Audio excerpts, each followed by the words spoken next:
Good morning, everyone. Sorry about the delay. It snowed last night, and apparently, in the 2 weeks that we haven't had snow here in the Okanagan, people completely forgot how to drive in snow. So my morning just went right out the window. But everything is back on track now. I am Graham, POC Gamer, and this is the Thursday live stream. Um, just to kick off right away, this is live streaming on Facebook, Twitch, and YouTube all simultaneously. So wherever you're happy to be watching from, thanks for tuning in. And what we're doing today is we're going to finish making this map pretty, and like make it look really nice. And yeah, should be pretty good. Before we kick off, just a big shout out to my coffee and Patreon fans for helping make all this possible. And if you're not a supporter there yet, please consider it. And I can be found on social media at POC Gamer or Panzerlion pretty much anywhere. I think that's everything. Is that everything I was supposed to say? Yes, it is. All right. So, let's get to this. Sorry, just adjust my screen there a little bit. There we are. All right. So, last day I left off, I was trying to use these the cliffs here to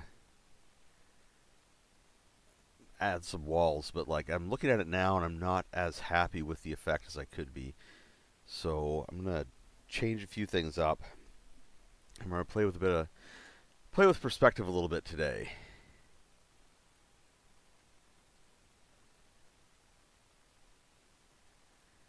I'm also gonna lock some selections in here.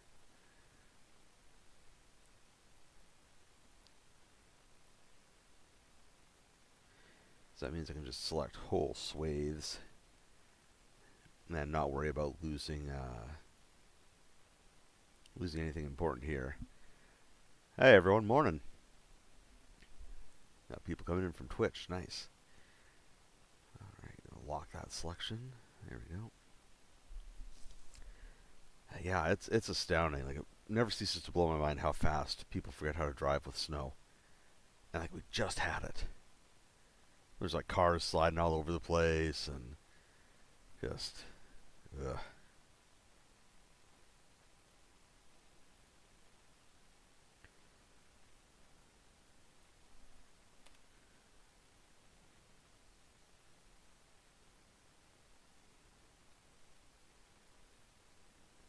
Just lock all that.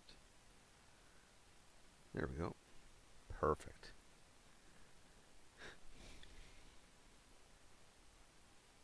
So just when you, if you have locked things down on a map that you're working on, and yeah, you need to find it, you just need to come over here to your stamps, and as you can see, you can select it, and then you can like individually unlock it, or you can do a large selection.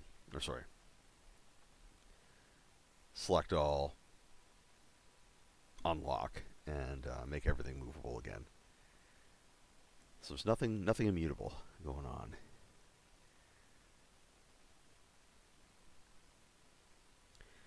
Oh yeah, 100%. Yeah, yeah. We're supposed to it's supposed to get up to like 5 degrees this afternoon.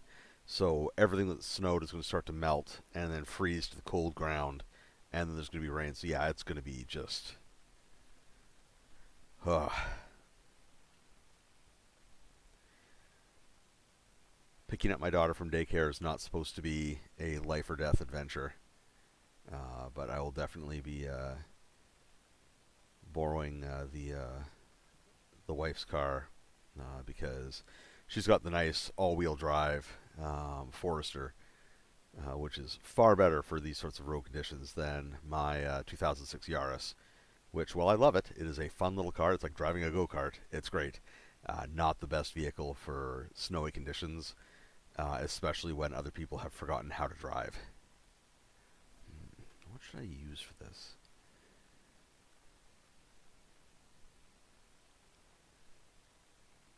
Maybe I will use these natural walls, because the cliffs just weren't really doing it.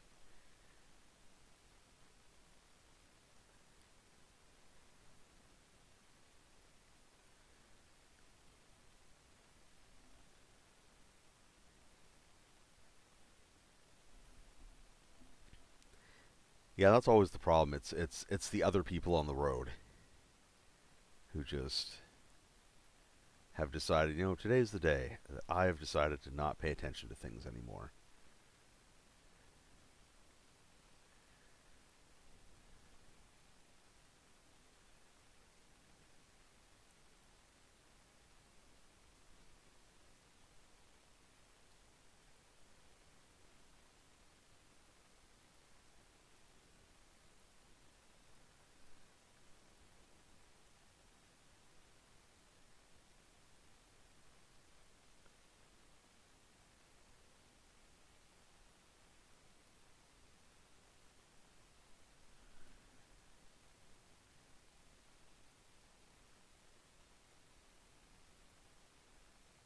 Well, that doesn't look too bad.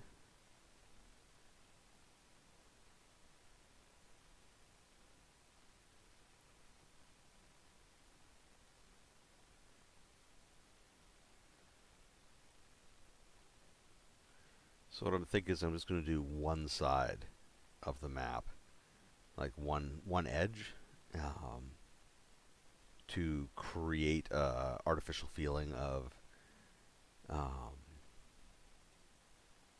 well, not artificial, but to create make it feel like there's more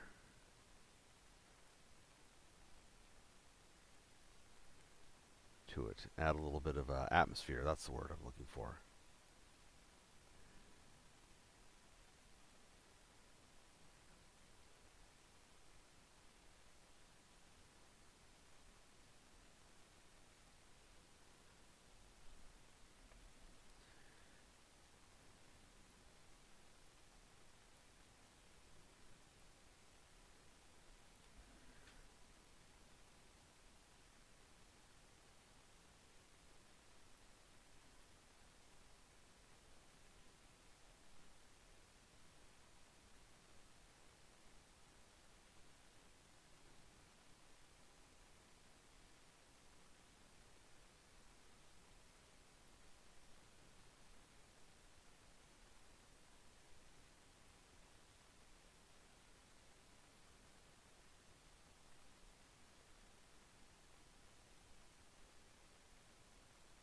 There we go. And then I'm going to do something about this dark background after this. But I'm liking how that's looking a lot better. Um, I think this is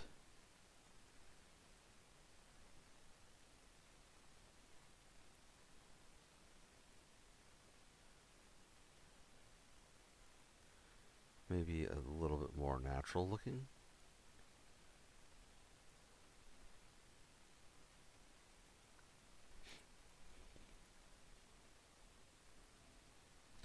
This stamp is the I believe it's Natural Walls. Yeah, Natural Walls Long.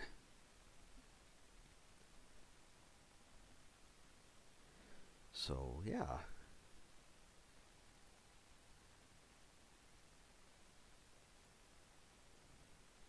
I could see it getting a lot of use out of this particular stamp.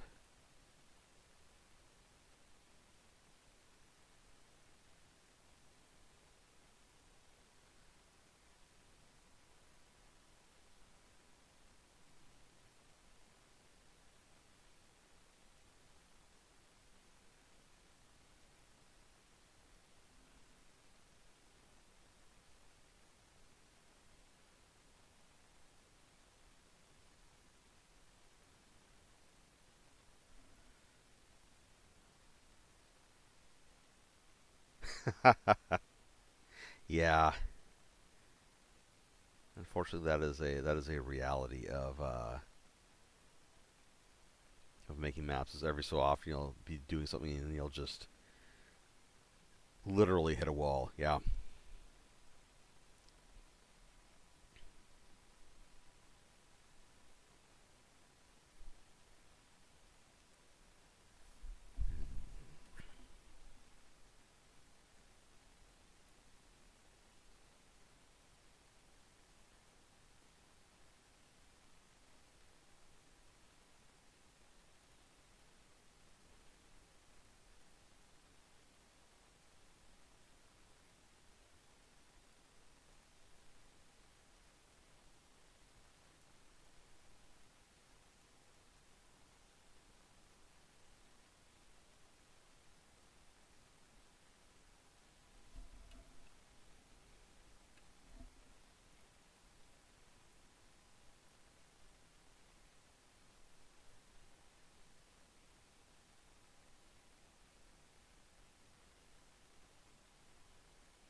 So I'm wondering if next week. So I'm anticipating being able to finish this off today. I'm wondering if for next week for the streams. Let's see. I wouldn't be. If you fight an entire city vendor, that is a bad plan. Like right off the top, fighting the whole city, never a good idea. But like fighting a whole city of like Underdark denizens, that is just asking for problems. Like that is smoke that precisely nobody needs.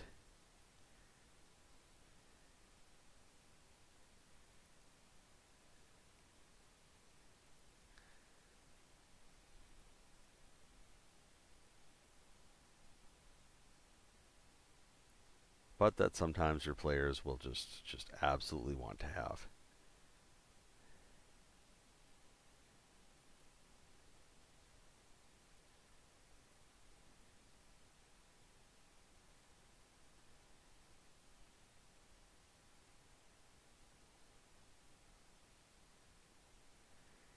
So you can give players warnings all day and night, but ultimately they will always decide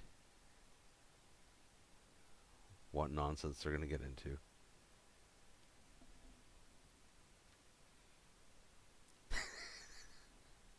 Trying to herd them away from bad decisions.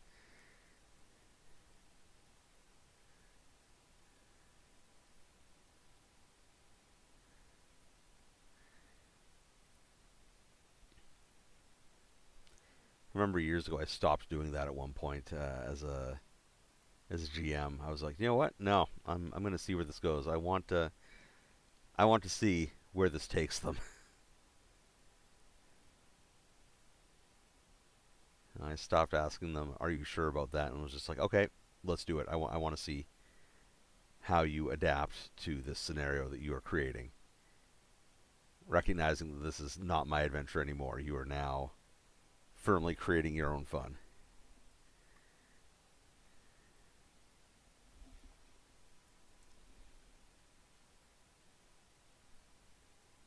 And like sometimes it'll work out, other times you'll just be like, "Wow, that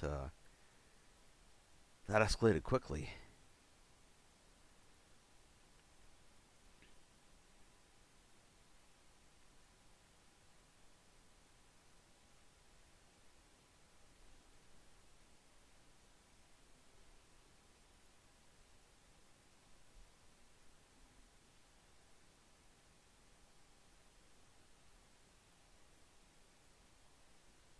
Hmm.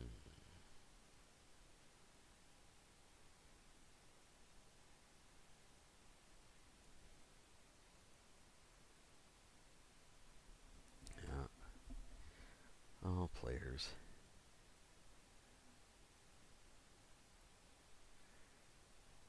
At one point, I had my players decide instead of spending their hard-earned loot on regular adventure stuff, they decided to found a merchant empire, and it took the game just wildly unpredictable directions. Oh, actually, that works. Put that there. And put. Oh yeah, like they patterned themselves. They were more or less a like more benevolent version of like the East India Company sort of operation. In that like they actually like entered fair trade deals with people and upheld their parts of the bargain, and actually didn't like try to conquer anything, but just like they had their own navy and army, and they ended up going to war against the country they were theoretically from when they when the king tried to put the squeeze on them for taxes to fund a losing conflict that they were already that the country was involved in. Yeah, it got out of control fast. When that game ended, that game lasted about almost a year and a half, and at the end of it, they had established an air fleet. Like they had airships, and were like aggressively expanding their trade empire. Um, Yeah, it was interesting to watch it all unfold, and I almost completely took a back seat as a game master for it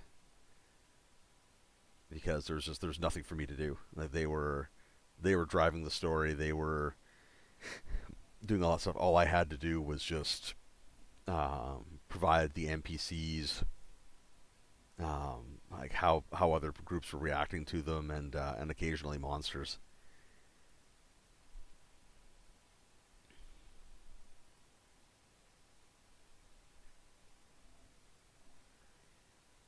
Yeah, it was pretty good. It was a good game. It was a really good game.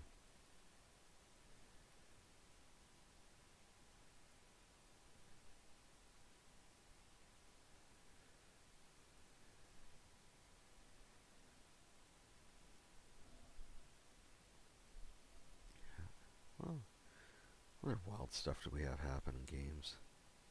Oh, right, right. I just have to loop it around that a little bit. Hmm. Let's find a different stamp. Is that a gentle? Oh, there we go. All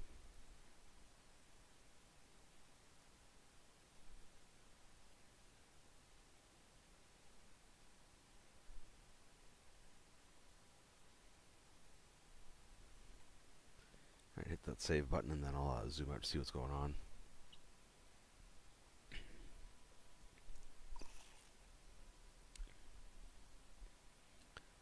Yeah, what game was that? That was the 3.5 campaign that I ran. Went wildly off the rails. Was barely using anything. Like the character sheets were just there to sort of keep track of things for when they did get into combat. Yeah, yeah, absolutely. I love when you get a set of players that are just really into it and they run hard with something. It just makes life so much easier.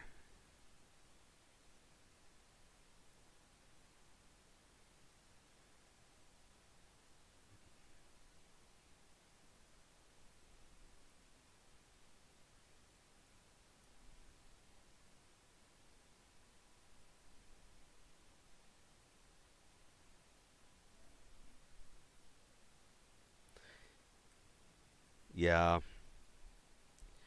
it's always frustrating when you find you have to prod your players along. Um, we had that problem in a separate game. The dungeon master for really super nice dude, but he was really sort of by the book. So like if the book said something was theoretically possible, he believed it. And so we found ourselves in a situation where, according to the monster manual, we were able to fight. What was it, like shadows and some other undead? But the reality was that we just did not have the gear for it, and he couldn't understand why we wouldn't take his adventure prompts.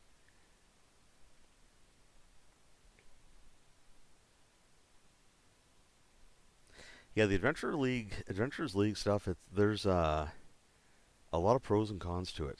And like I understand why it's been as successful as it has been, but at the same time, it some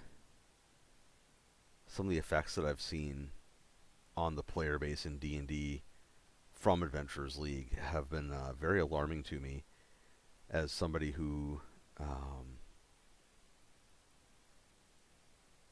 likes to have a fair amount of creative legroom to do stuff in games.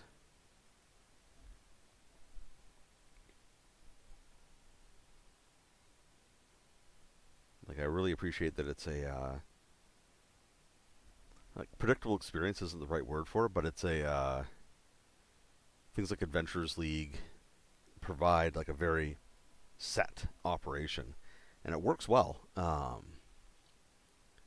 But yeah, some of the stuff that I've seen come out of players heavily involved in it has just been sort of like, for example, the idea of balanced characters, like the idea that the standard array is the best way to build characters, because that way no one character gets to shine, and everyone's all sort of equal, even though they're not. Like, it's always a very I've found it's always very situational. Yeah,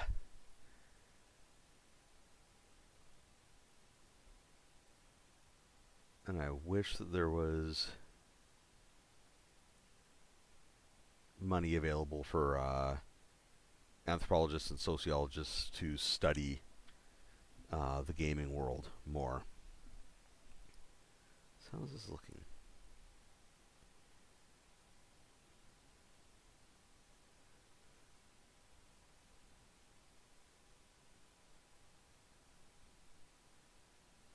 Well, it's looking pretty good.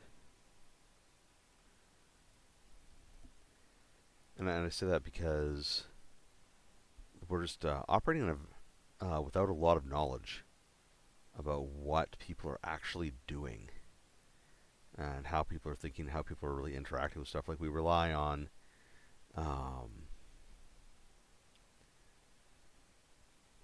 pardon me, we rely on informal polls and self-reporting and stuff like that, but that doesn't really give us a good idea of how the entire, or how the larger community is actually interacting with things.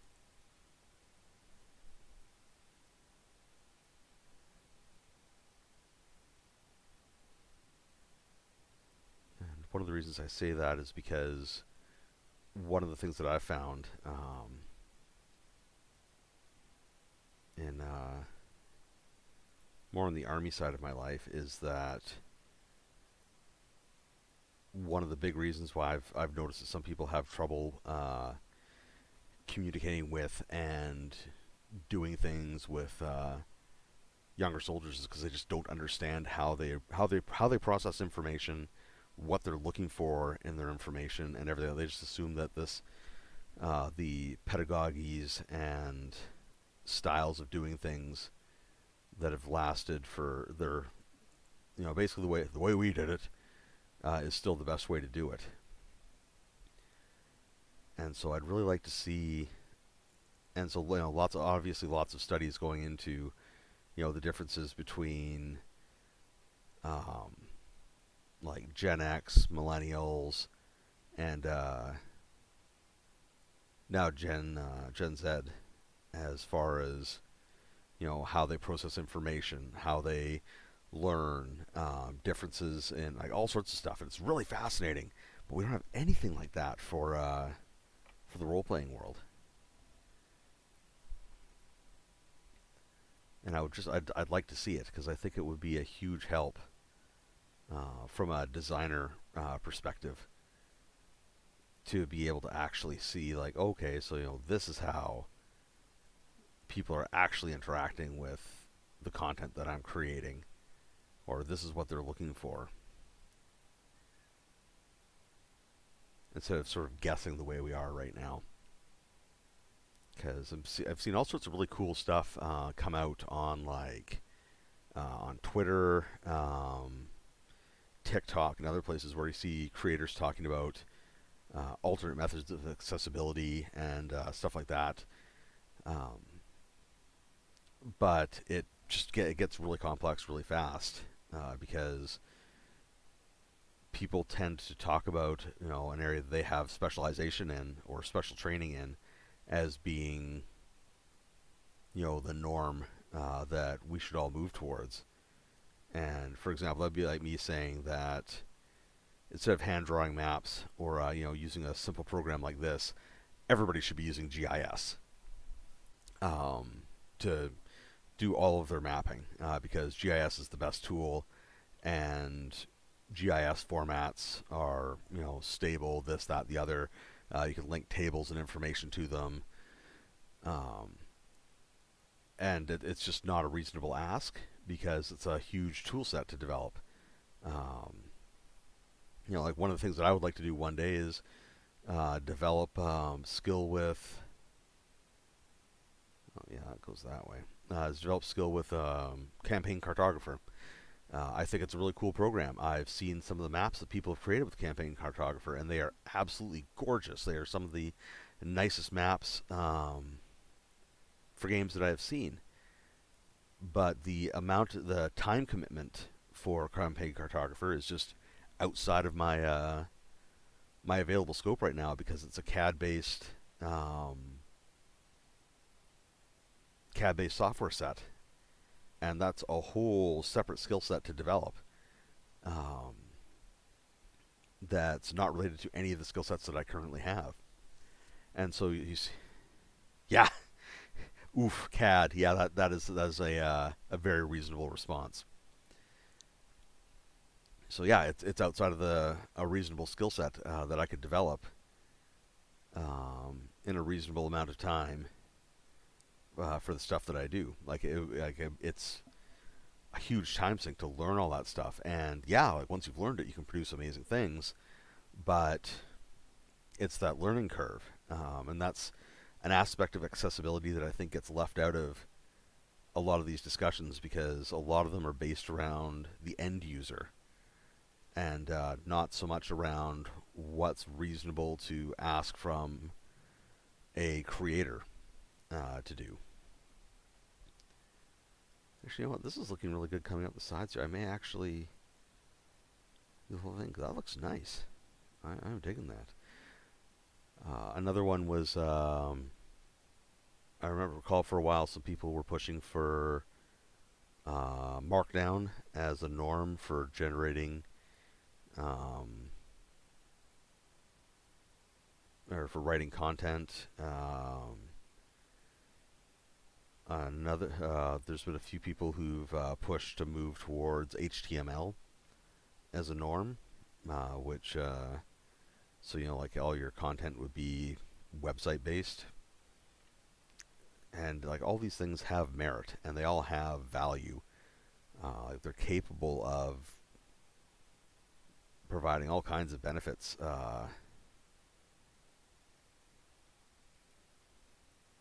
to end users, but there's also a big demand for time and skill on creators to learn how to use all these systems and learn how to generate content with them.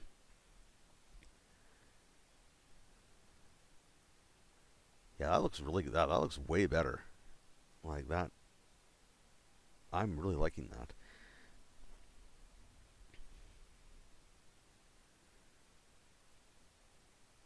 And the thing too is, I also understand the other sides of the argument. Like yes, PDF formatting is old, like it is an old format style, and it is not optimized for a lot of stuff.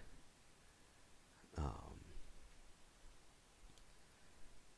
and likewise, formatting things in EPUB format can be very challenging.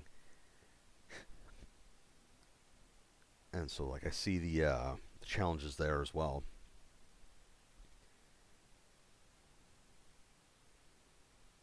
But at the creator side of accessibility, things like building a PDF is relatively straightforward.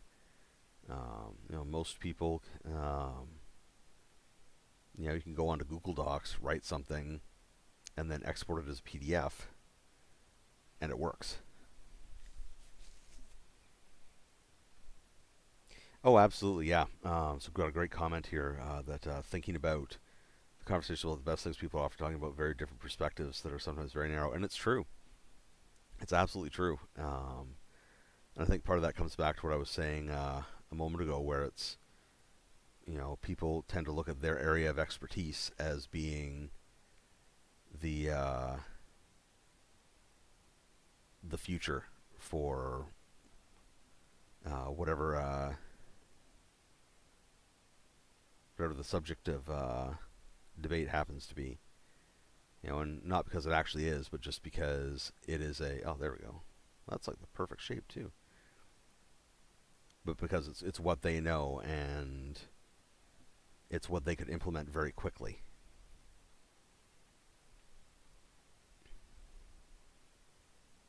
Wait, did I just move that?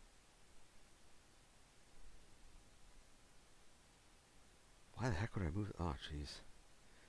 There we go.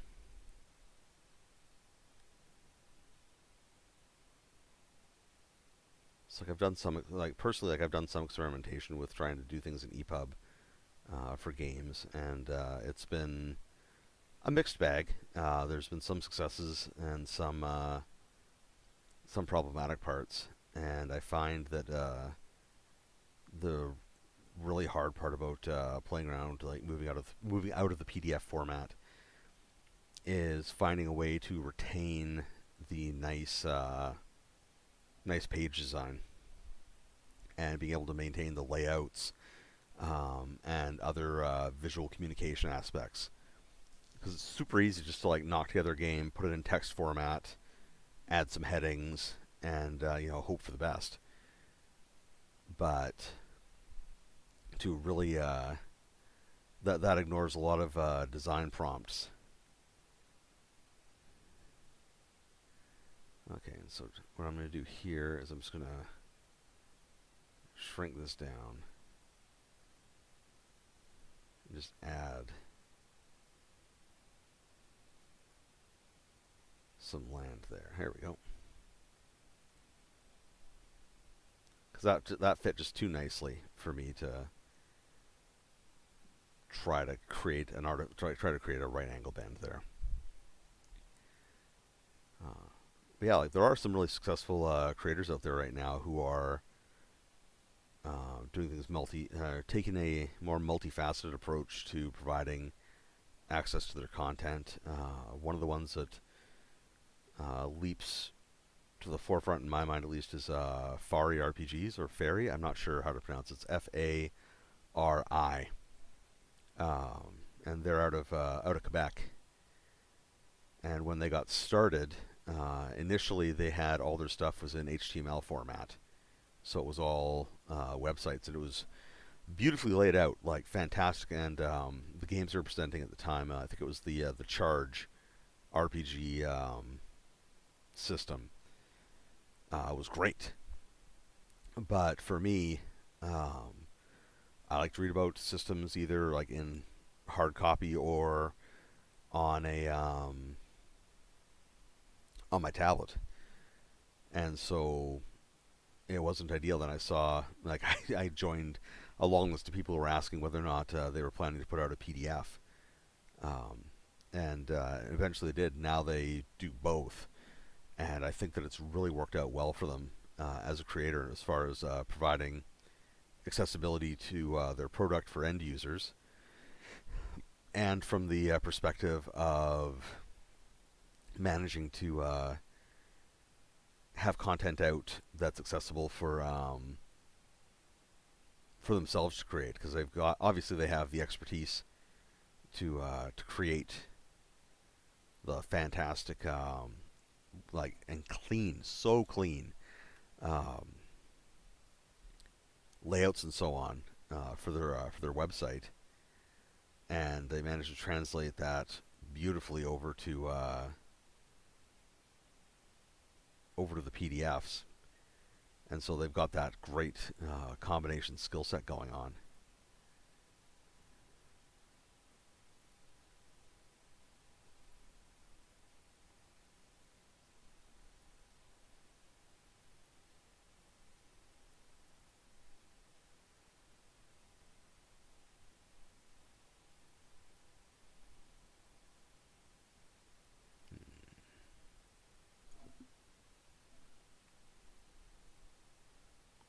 Resize that, flip that around.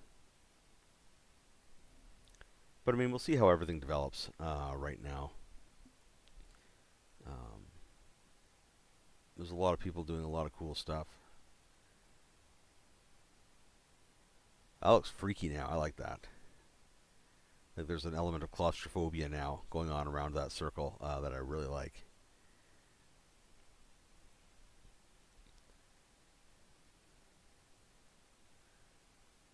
Speaking of accessibility, I'm finally just finishing up digging through all the stuff on that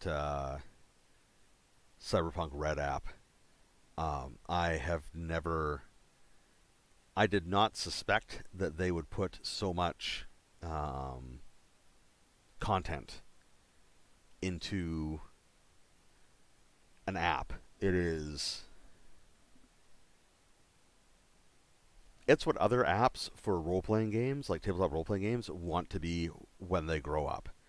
I can run combat out of it, like complete combat. Like I can actually import characters. So if you made a character with this app, I could import it onto my phone and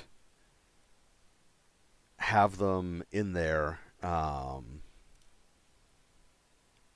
Have them in there and have them as a selectable character, so that you could be like, yeah, I'm going to do this, and say we didn't have dice or whatever. I could just hammer in like, okay, yeah, they attack with this skill. It does all the rolling, all that sort of stuff. It generates NPCs. Has tons of prominent NPCs in it. A bunch of information from like the core book in it. Three modes of character creation. There's like a quick and dirty where it's basically just like a quick start character with minimal effort on your side. There's like an intermediate one where you're a little bit more detailed, a little bit more custom. Then there's like an in-depth custom option that you can take. There's the night market, which I thought was brilliant. For generating, like quick, like what's being sold at, whatever market or whatever area you happen to be in. There's skills. There's so much stuff in it, um, and that's why it took so long to get. Like I was anticipating that I would spend maybe um, a couple hours checking out the app to figure out what it could do, and I'd be able to put together a review for it. But that was not correct. There was just so much stuff happening in it, and happening well. Like it's well thought out. 117 changes. Hit that save button. Really well thought out. And the use was intuitive. Like I had the free version, then I paid like $7.50. I think it's like $5 American for the premium access, which unlocked all the like basically the complete GM tool set. And it was intuitive to use. I gave it to my wife. I'm like, hey, sweetie, like make a character for Cyberpunk, and it took her about 2 minutes to come to grips with what the system was asking her to do and what it was providing, and then within about 8 minutes, she created one of the intermediate characters. Um, it just so useful, so amazing. So I'm just about done all the testing that I can do on it, and then I'm going to start writing. And yeah, spoilers. It's going to be a really glowing review. Like the only thing the app doesn't have, pretty much, is art. Like that. Like that's about like there's some. Pardon me. There is some character art, but it's like the generic stuff out of the book. That's pretty much its only weak spot. I was blown away by everything else. And yeah, like you could very easily you and your friends could put that app on your phones or on a tablet and be playing Cyberpunk within, let's say, maybe 30 minutes tops. Like if you have someone who really really wants to get into like the fine details of their character. Um, yeah, I mind blown. Um, I've been extremely impressed with how Artel Sorian has been developing their cyberpunk content. I wish they had a community content program, or a license program or something, because that's pretty much the only area that they're still living in the 90s for. It's like they have a Palladium-esque um,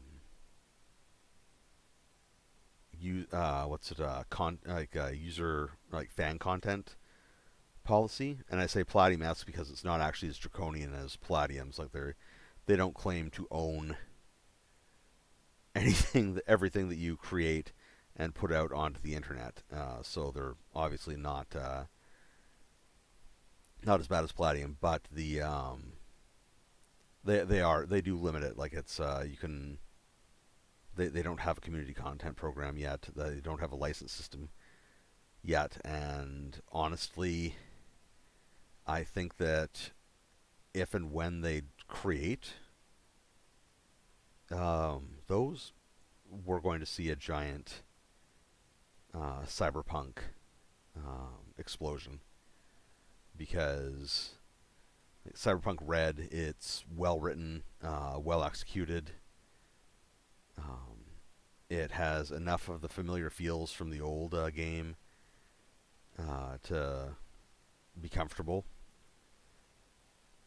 without. There we go. It's all about angles.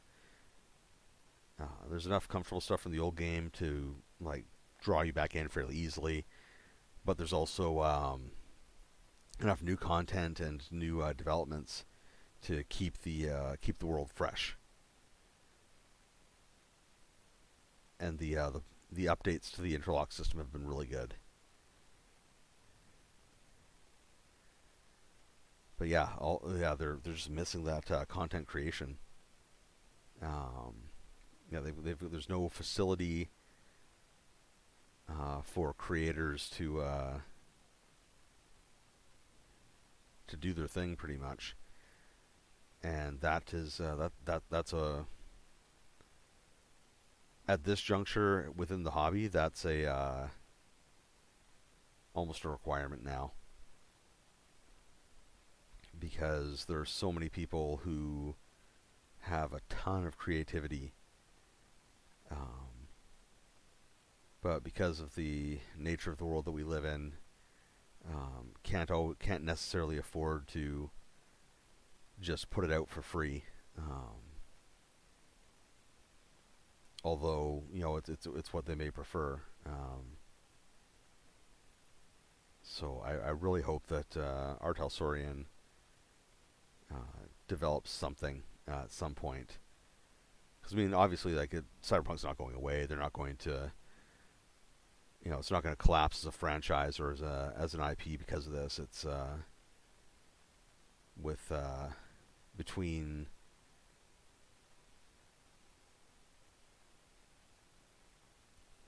Edge Runners and Cyberpunk 2077, I think they're pretty set in terms of guaranteeing like continuing interest in the game. And Red, they're doing a pretty good job communicating out stuff that's happening with that. But yeah, they just need to do something to attract more creative talent into the operation.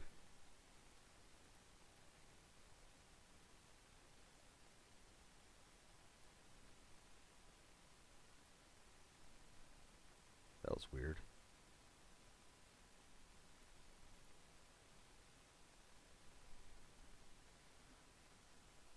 Let's see here. Yeah, I like that. That looks like a cave to me. I am really liking how this is turning out. And we're 45 minutes into this now, so yeah, this is good.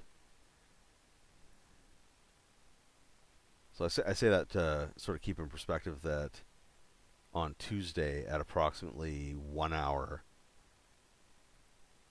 into this, it was already a map that would have been very acceptable for use at a table. Like not complex in any way, shape, or form, but all the components were there to make it work. And so at about so by the time we're done today, so it'll be about 3 hours. This will be a fairly detailed, um, nice looking map, ready to go.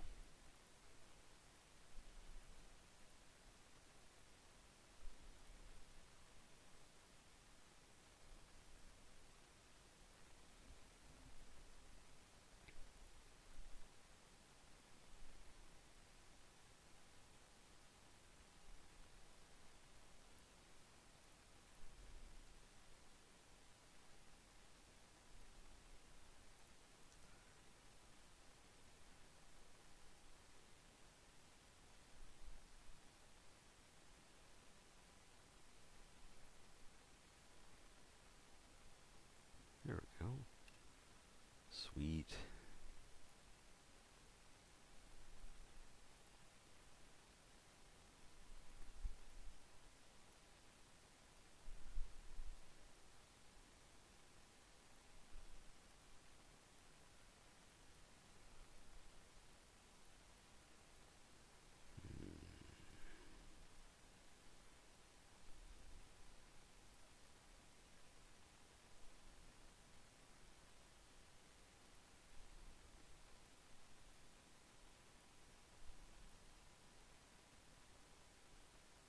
No, that's not going to work. I need to use a different stamp for that.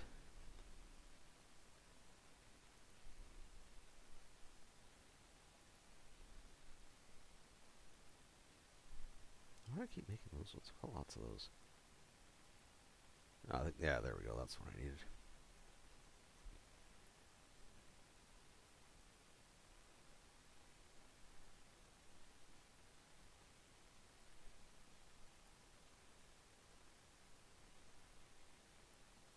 What other fun stuff's been happening right now? Oh yeah, I got the new following up somewhat late to the excitement that they had around Dragon Heist. There, they've got that new book of heists coming out for D&D, which I've noticed they've been the advertising for that has been very low key. They have not been making level of noise they made in the past for releases. Yeah, I saw. Yeah, I saw they started pushing it more in the last little bit. But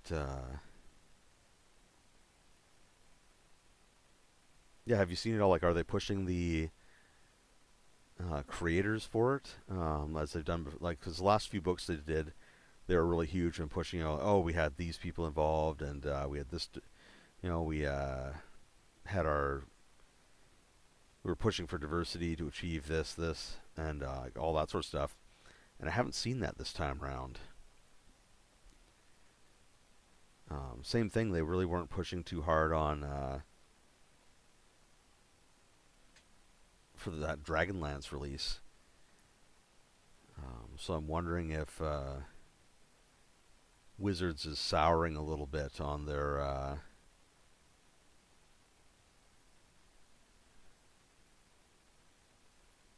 efforts there.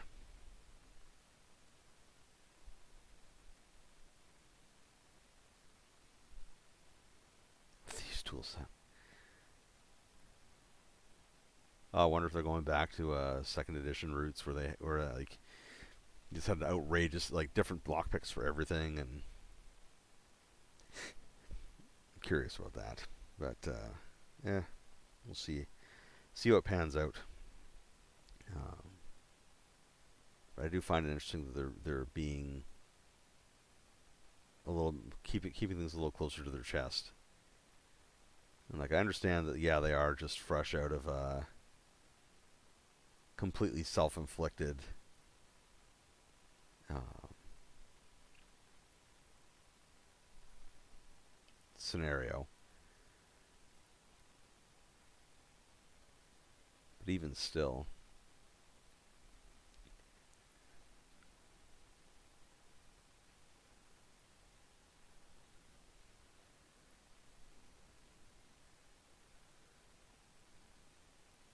that also has me wondering more about Oh, that's fair. Yeah, I'm I'm about I would say I'm probably about 60, no, about 75% off Twitter now. Um, stuff still go because of the number of people that are still there, um, and for outreach purposes, because I'm not big enough to survive without the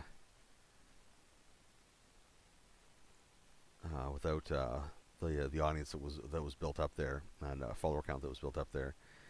Um, I've got I'd say I'm probably about 70% or so less active than I was. Um, let's get rid of that. There we go. And everything's been posting there to, yeah, pretty much. Yeah, it's an important and effective communications tool. Um, and yeah, it's just not optional for some creators or creatives, myself included, to fully divest as of yet. But I can reduce my footprint, which is what I've done. And so I'm hang on a moment here, just have a thing here.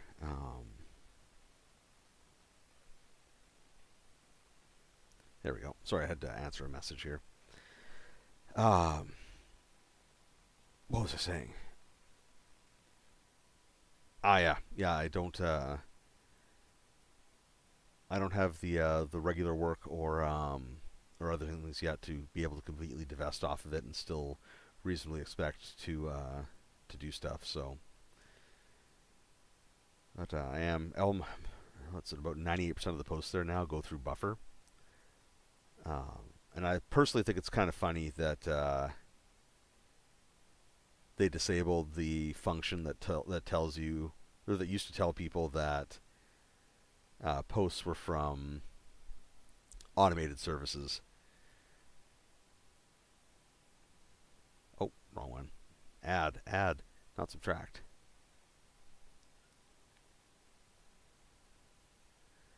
There we go. 111 changes, hit that save button.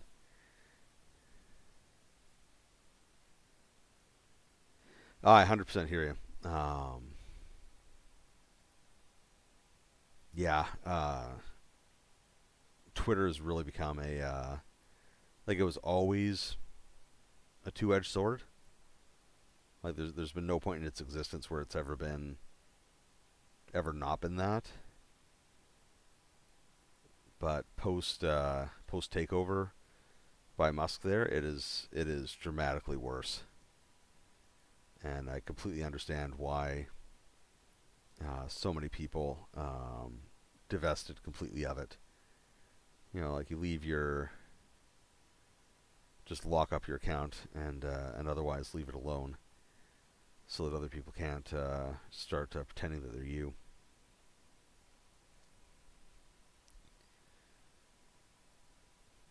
I'm about 75% less active directly on Twitter than I was. I'm trying to be not trying. I am being more active on Instagram now, and I've moved away from posting. What's it? I moved away from posting pictures on Twitter. All that pictures and stuff for like how maps are developing are all going to Instagram now. Yeah, yeah, I can see that. I can understand that.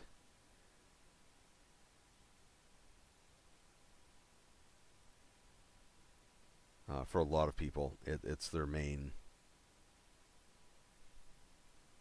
method of social interaction.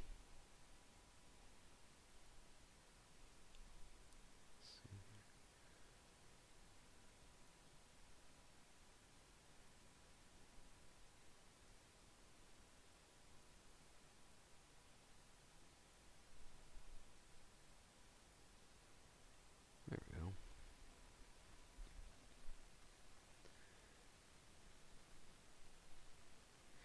Yeah, people are splintering all over the place, and that's adding um, a lot of challenge to for creators to try to maintain coherent communication strategies with followers, fandoms, and everything else like that. And it's exactly because everybody is all over the place now. So you've got some people who swear, Mastodon is the way forwards. You've got other people um, retreating onto IG, spending more time on Instagram. Facebook's become resurgent again. There's that new one now, Spoutable, that's just starting. Um, and of course, then there's what's it called there, Mastodon, which is interesting but has its own sets of issues because of its just because of how it's been designed, not like a like an inherent flaw or anything like that. It's just yeah.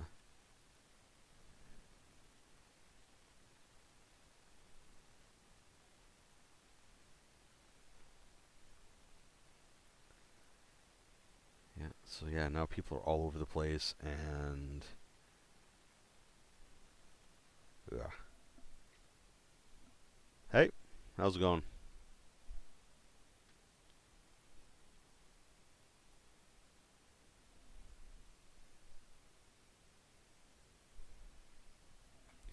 Yeah, I'm on Hive, and I'm enjoying how Hive is developing. Um, it's got some cool stuff going on, for sure.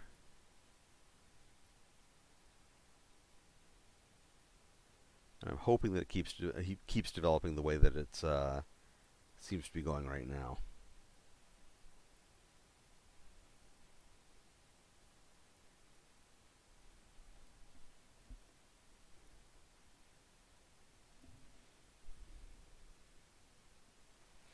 Yeah, I feel a little bad for the team at Hive because they were not. Well, actually, like for pretty much any of these alternate social media operations to Twitter, I don't think any of them were fully prepared for what Elon Musk's decision making process was going to bring to them.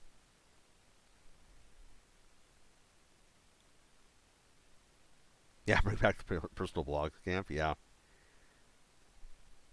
yeah, I've got my Tumblr's active still, which is amazing.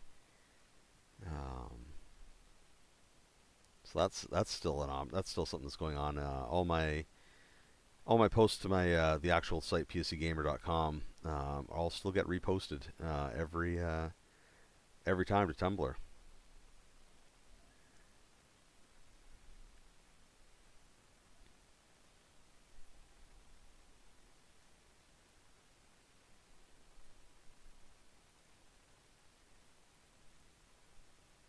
There's also a fair contingent that's moved over to. I'm going to drop that down a level to make this work. There we go. Oh man, that looks good. Yeah, there's a contingent that went over to TikTok pretty hard as well.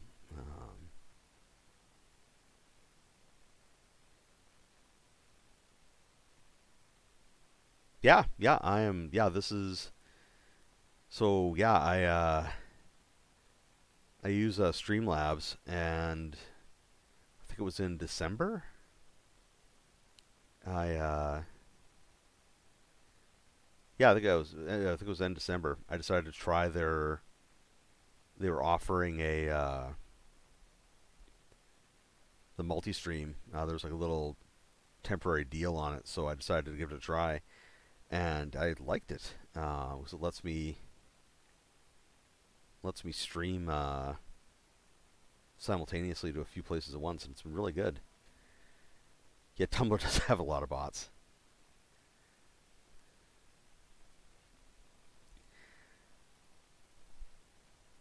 But there's a lot of bots on like all social media at this point. Like it is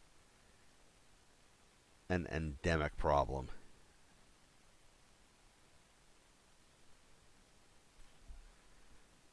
Let's see, let's zoom out.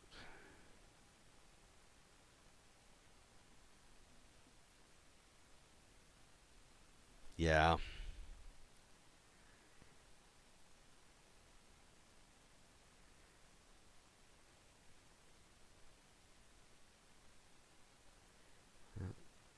So many, so many casualties in the thanks to bots,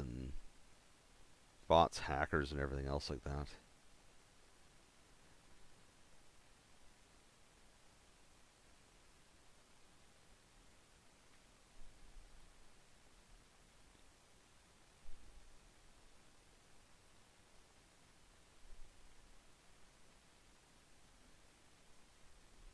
Let's see here.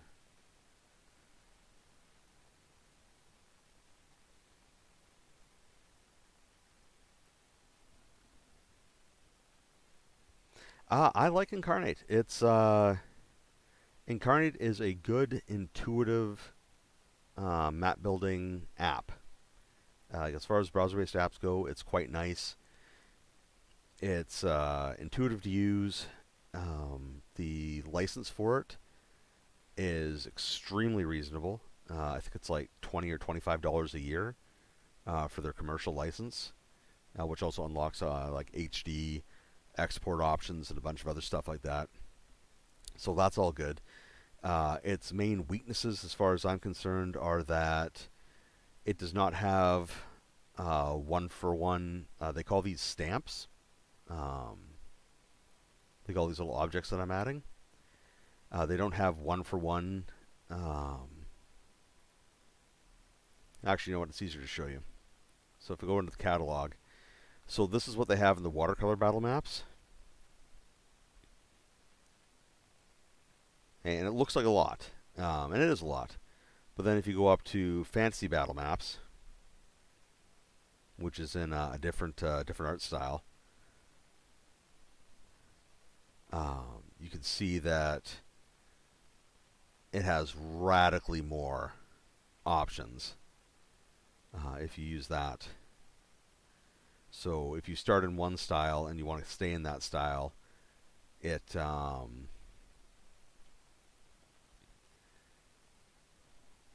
it can be a little bit frustrating. The other issue that it has, oh, thank you. I'm glad that watching me create maps is helping. The other issue that it has is that it does not have any native stamps for anything but fantasy. So basically, if you're doing fantasy, it can do it. It can do low fantasy, like D&D style heroic fantasy. It can get into a little bit of high fantasy. A little bit, I say, because again, it's that whole lack of one for one stamps. But like, there's no sci-fi options. There's no modern world options. So, oh, a little too much. So if you're looking for anything like that, it won't be able to help you. Yeah, that was my response as well. Yeah, finding good sci-fi stuff is very challenging, and I wish that it wasn't, but because I love sci-fi.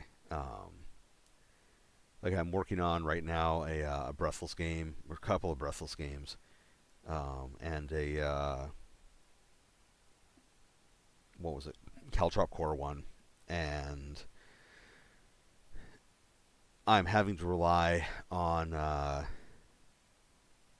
so much more media or more apps and stuff than this to try to do it. Yeah, Modern World. Yeah. Yep. Um, there are ways to get around it a little bit. You can, for example, um, you could use the fantasy landscaping tools. Those are pretty universal. Um, so you could like create a world, island, or whatever, and then you could export it as a export it as an image, and you could load it into an app like Canva or something like that, where there's a big um, where there's a they've got a big selection of art you can use in there. Um, that's potentially another license, especially if you want to do the commercial thing. Um, I don't think there's any modern stuff for Wonder Draft yet. Yeah, it's there are gaps right now in the models in the stuff that's available for use.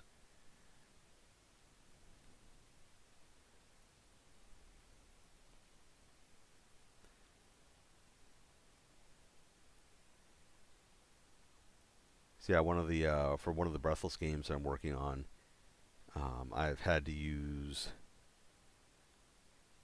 um, Worldographer, which is a um, desktop-based mapping app that specializes in hex worlds, but it can also do isometric maps. So sort of like those ones where it's jagged. So it's like sort of a map, a world that's been unfolded, and they have. It's called Worldographer. It's by Inkwell Ideas, and actually, you know what? Um, Next week I'll take a break from Incarnate, and I'll do a map using Worldographer, and so everybody can see what Worldographer looks like. Um, that'll actually be a good use of time because I messed up on the map that I was trying to produce for that world. I used the wrong icon sets, and so it looks like the world looks okay, but the icons are a poor visual match, and so I want to play around with that. So I will next week I will fire up Worldographer, pardon me, and we'll do a few sessions of Worldographer, and we'll build some sci-fi worlds, and I'll get into the nuts and bolts of that mapping game because like Worldographer. And then actually after that we could even do a fantasy world. Yeah, Worldographer. If you're looking to do like an old school like hex map for hex crawl adventures, all that sort of stuff, it's amazing. And Inkwell Ideas has a giant collection of icons and stuff like that for it. The learning curve is okay. It can get a little bumpy, but not too bad.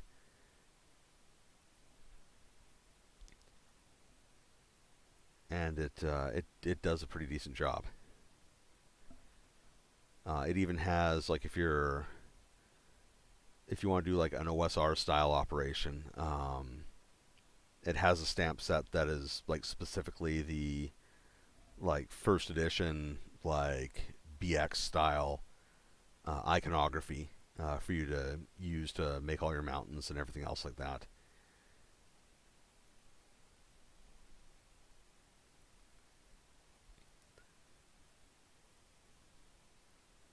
It's a very different operation than this one. Like you can even make you can set up legends and stuff like that on it. Although that's kind of a that can be a task, as I've discovered. It has a good community though. I enjoy that. Like it. Um, there's lots of people out there with answers to questions and all that sort of stuff to keep you going. So that's good.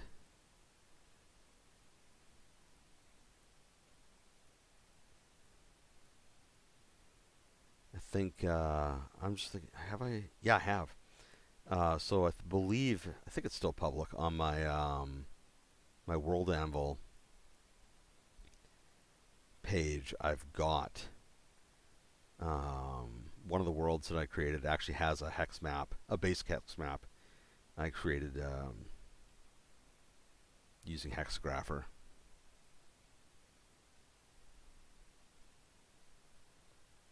Yeah, you'll all see it next week. It'll be good. It'll be fun.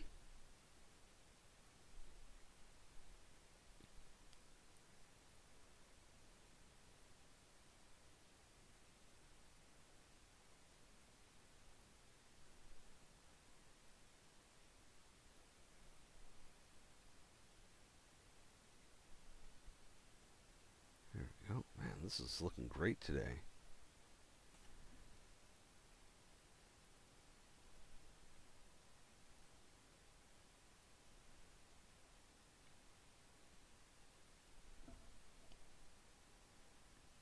114 changes. Hit the button there. Yeah, what other mapping software do I have? I've got WonderDraft, and WonderDraft is desktop-based, pretty much desktop-based version of this. It's really nice. I created a desert map with it that looked really good. I was really happy with. Oh no.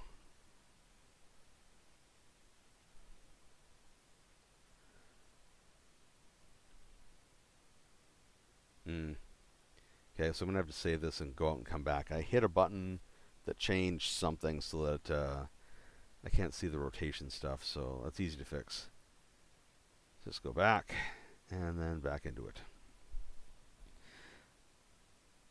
Yeah, I haven't seen. I saw Dungeon Alchemist. I didn't see Chrono Builder. And I think Dungeon Alchemist. I think once it's a little more developed, it's going to be pretty cool. The there's like a dungeon tile map or something like that. There's another one. I gave it a try and it was a hard pass because it was possibly the least intuitive um, mapping software I've ever encountered. And like that's coming from a GIS background and like fighting with the nonsense that is ArcGIS. Yeah, it was really frustrating to use it and try to do anything. Like it fought you. Uh, on it, like it was like, oh yeah, like you just like select your layer and do this, and I tried following the directions, tried doing everything, and it just did not work. Things looked weird, and yeah, it was a very frustrating experience. And it's one of those things that made me remember that hiring UI experts is something that more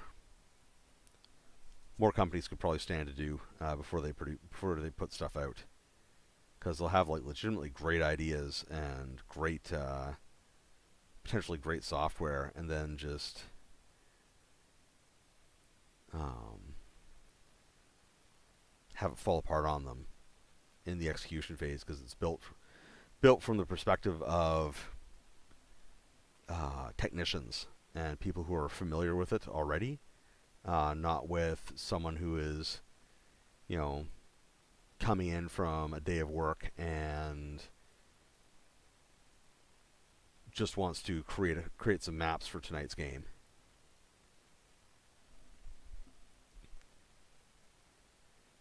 So yeah, it's definitely yeah.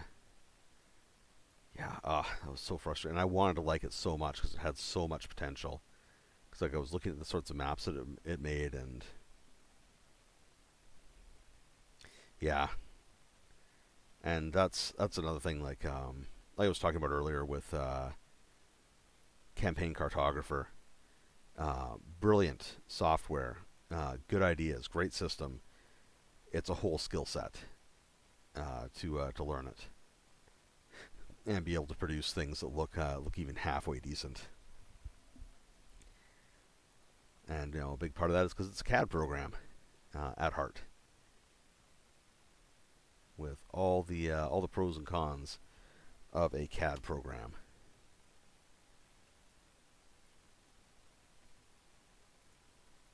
Oh, that looks really good.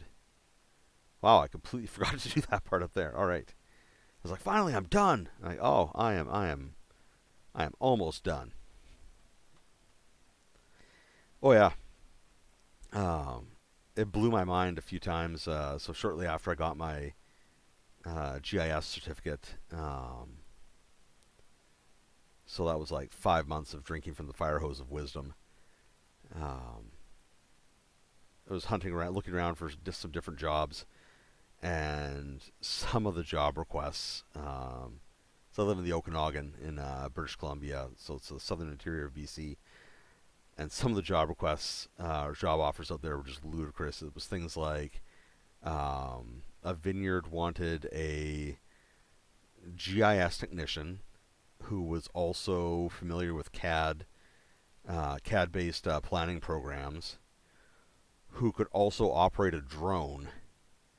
And they were like specifically like, we have a Parrot something or other drone. So they wanted you to be able to operate a drone. Um, and so they wanted, yeah, it was GIS, CAD, and a licensed drone operator. Yeah, vineyard. Yeah, it was a huge vineyard. And they were offering $23 an hour to start, with potential for a raise after, well, what was it? It was like uh, 6 months or something like that, to like $25 an hour. It was ludicrous.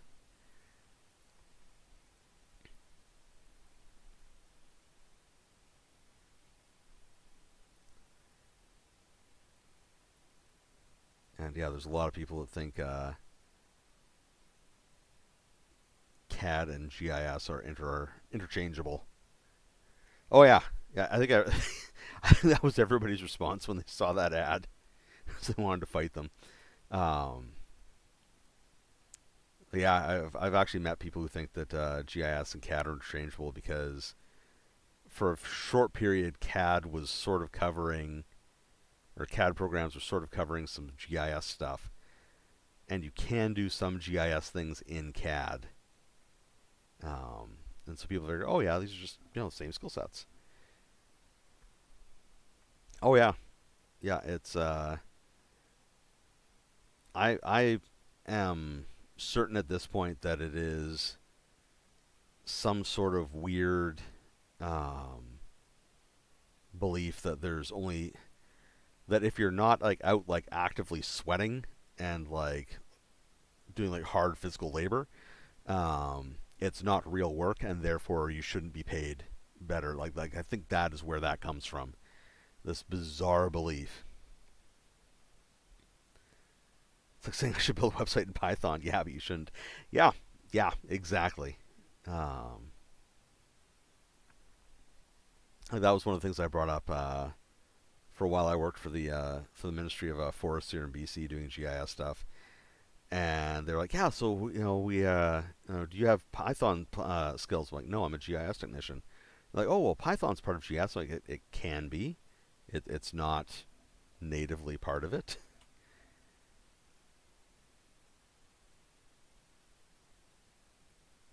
Yeah,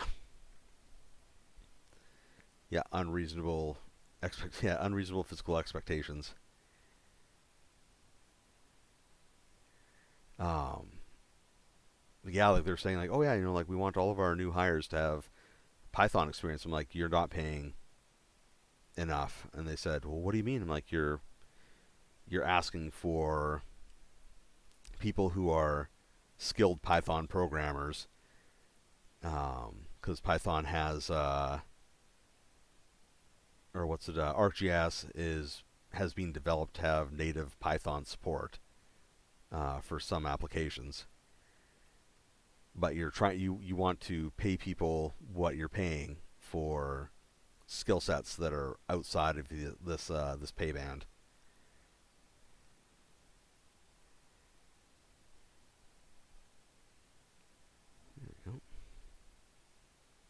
Python, yeah. Python.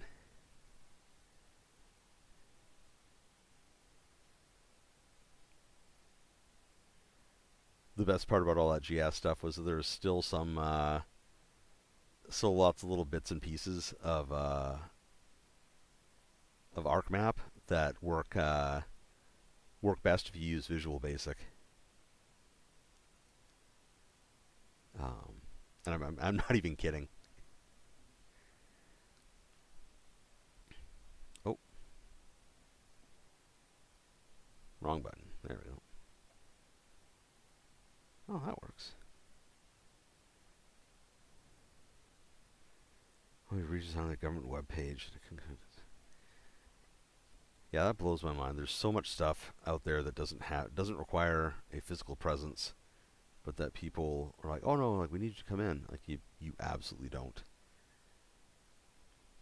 That was actually my last job. My last job, like in addition to it being the unhealthiest job that I've ever had, because I'd never, previous to working for the government of BC, I had never had a desk job before. Like all my jobs have been like army, commercial diving, like outside or active things. And I went to a desk job, gained a ton of weight, got quite unhealthy, and then when the pandemic hit, they sent us all home. And when they arbitrarily decided the pandemic was over, they're like, "Oh yeah, just come back in." And they hadn't done anything. They'd done nothing for um, air circulation, nothing for the vents. Um, People were just like flagrantly um, ignoring uh, the directives around like if you're sick, don't come in. Um, and I was just like, you know what? I've had COVID once. I don't want to play this game, and there's no reason for me to be here. I was achieving my job entirely fine from home. I am literally in here because a lonely executive in Victoria was sad because he had to stay home with a family or wife that he did not like and missed the camaraderie of the office. So,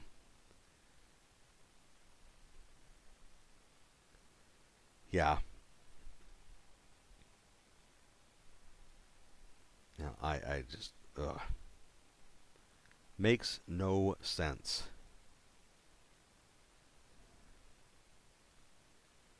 Yeah, literally the word he used is camaraderie. Um, and yeah, I had a very one-sided conversation with my supervisor after that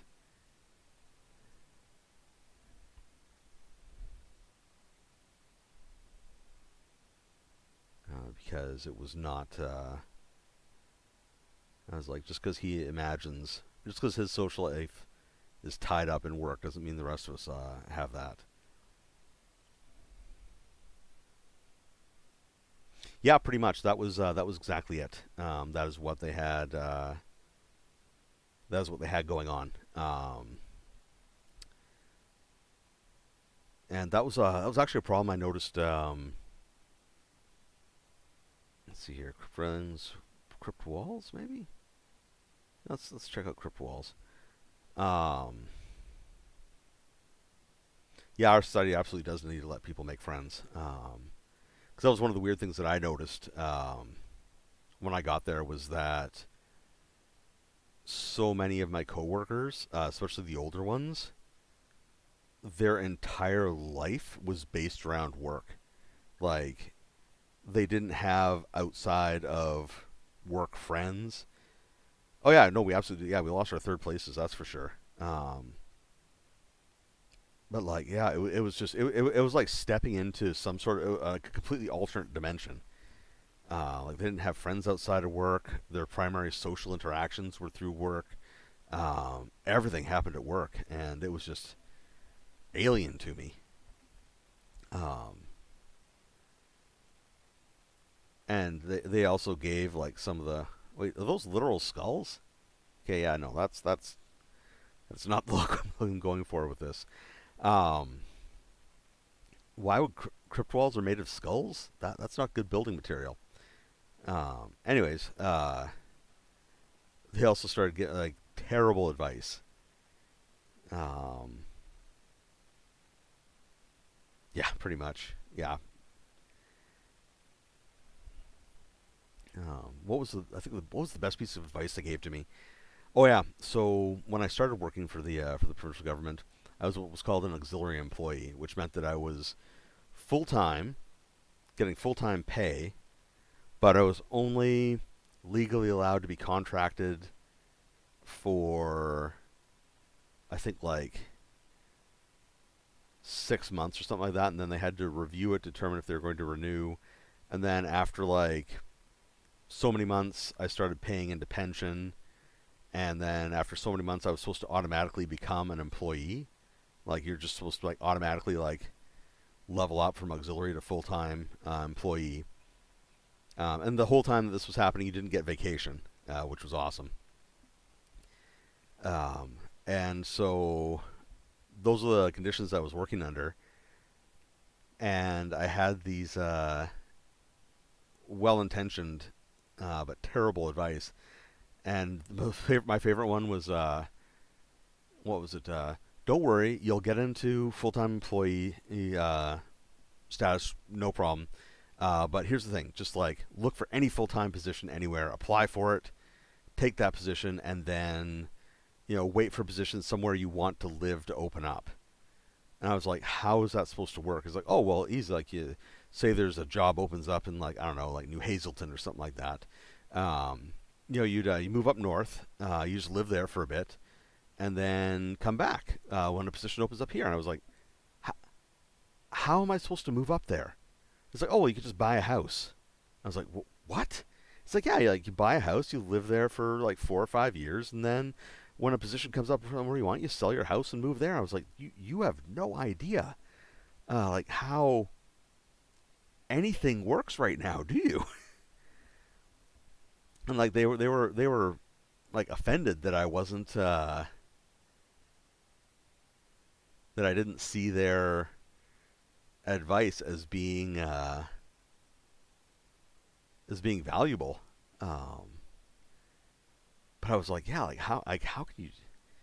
Yeah, well, that was exactly it. Like all these people had all like one of the biggest problems that the Ministry of Forests in BC has is that for years they were under a hiring freeze, and so very few new people got hired. So they ended up with this incredibly experienced and aged work population. Like when I went to work there, I was oh god, I think I was 38 when I went to work there, and I was the youngest person in the office. Like the only person who came in that was younger than me was a student who was there for like a summer employment deal. The next youngest person after me, I think, was like 45 or something like that. And so all these people were all like incredibly well established. Like they'd purchased their houses in like the late 90s or early thousands before everything exploded in price and stuff like that. And so they had all this stuff, and they just expected that we would be able to, just do the same thing. You just bounce around the province. It doesn't, don't have family or any other responsibilities. Obviously, you just, live for the ministry, and then you just buy a house. And it was, it was very frustrating. Okay, so this is going to be our little wall to separate off this area here that people can wonder why there's that there. So they don't really have a good trap, like a good fake wall option in this. So I'm going to hit the save button, then we'll zoom back and see what's going on. Oh yeah, the ladder pulling is terrible, especially when it gets combined with my favorite thing, which is increased work expectations with no increase in support or remuneration. That is my favorite aspect because they kept on adding more things to my job, and so it went from being a job that was Wasn't necessarily fun, but that was manageable, to being increasingly less manageable and less fun as more was demanded, and getting like a 2% pay rise per year. But it's okay. That's all over now.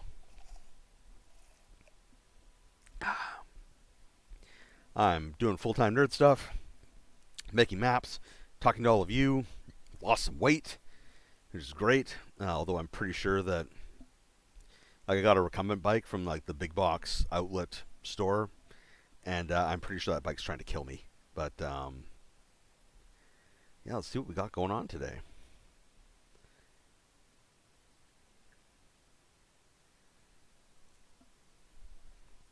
Yeah, it is. Like I'm acknowledged. I'm very lucky. I'm in the position I'm in that I can at least like have a go at trying to do this. But yeah, it is. I am hoping that things get sorted out at a political level. Like I've been probably writing too many letters to my member of parliament and to my MLA here in the province to try to like find out why things aren't improving and why do they want us to be miserable. So hang on a moment, I just have to cough.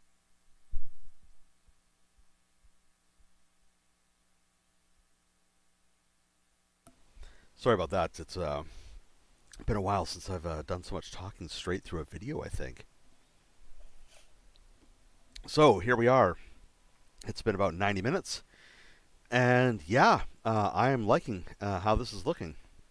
So what I'm going to do is I'm going to come here. I'm going to move to color in the background. Open our catalog.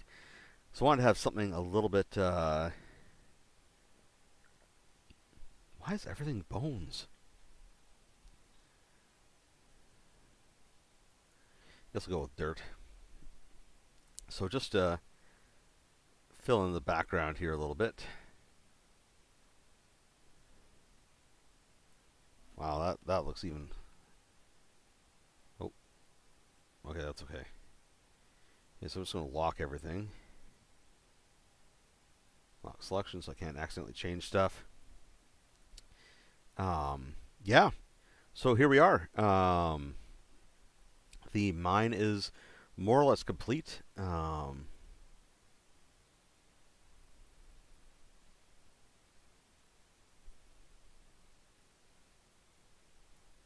Even that doesn't look great. I'm probably going to look and see off screen if there's a texture that I want to throw in the background here, but otherwise, this is done. This is another very straightforward map. There are more details we could add in, like we could put in torches, we could put in all sorts of other little details like that. But with the background that's already happening inside the mine and the details that are there, I don't want to add too much more to it because I don't want it to be too crowded. So we have our entrance here. Then come in. You've got nice obvious choices to go like go hard right or continue going straight. And then coming down here, we've got a little secret area here. Stuff to mine, some little work areas. I'm pretty happy with it. This has been a lot of fun, a bit of a learning curve for me because I don't build a lot of dungeons. I tend to prefer like surface ruins and stuff like that. But this is the kind of dungeon I can definitely get behind because it's a cool mine. And yeah. So what we'll do moving forwards is next week I will. Sorry, I got a cough again. Gee.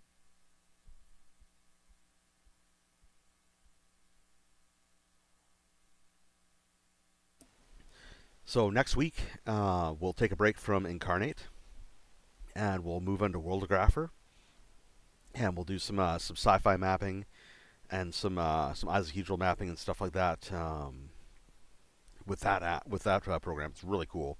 So that'll be a lot of fun. And I'll figure out how I want to present these maps as like a little map pack. And yeah, the next couple of weeks we're going to switch over to doing stuff with Canva and what's it called, and Worldgrapher to show like how to do some map finishing and development past the stuff here, and also get into on some of these maps how to build a pardon me, a legend in Incarnate. It's a little bit can be a little bit challenging, but we'll do it. I'll get it done together, and you'll see how you can do that. And yeah, it'll be good. So thank you very much for watching. It's been great watching, great talking to you all today. Even though apparently I've worn out my my vocal cords. And yeah, yeah. If you haven't liked or subscribed on YouTube or Twitch, please do so. If you want to see long form commentary on things that are going on with games and the hobby, all that sort of stuff, please check out my Facebook. That's where I'm doing all those now. Shout out to my Coffee and Patreon supporters. You're helping make all this happen, and you're all very much appreciated. Thank you. And yeah, have a great day, and I will see you all on Tuesday.